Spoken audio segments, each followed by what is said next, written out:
পাকা টমেটো, কাঁচা লঙ্কা আর ধনেপাতা বাটা। পাকা টমেটো, কাঁচা লঙ্কা দিয়ে ধনেপাতা বাটা বেটে তারপরে এরকম তেলের ওপর নেড়ে। তোমরা কে কে খেতে পছন্দ করো বলো? আমার তো খুব ভালো লাগে ধনেপাতা বাটা। তোমরা সবাই জানো ধনেপাতা খেলে গ্যাস হয়, কিন্তু এইভাবে তেলে নেড়ে খেলে খুব একটা গ্যাস হবে না। তোমরা এইভাবে ট্রাই করো, বেশ ভালো লাগে।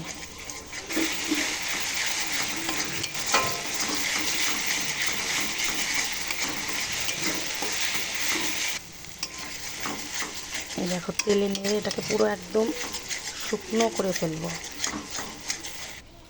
এই দেখো চিংড়ি মাছ দিয়ে পাঁচমিশালির তরকারি।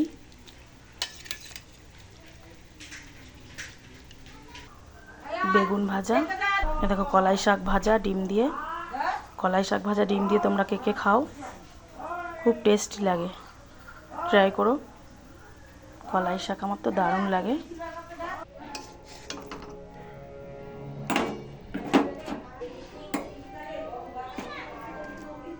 এ দেখো মাছও আছে, কিন্তু এটা এখনো হয়নি, এটা পরের ভিডিওয় দেখো। টাটা বন্ধুরা।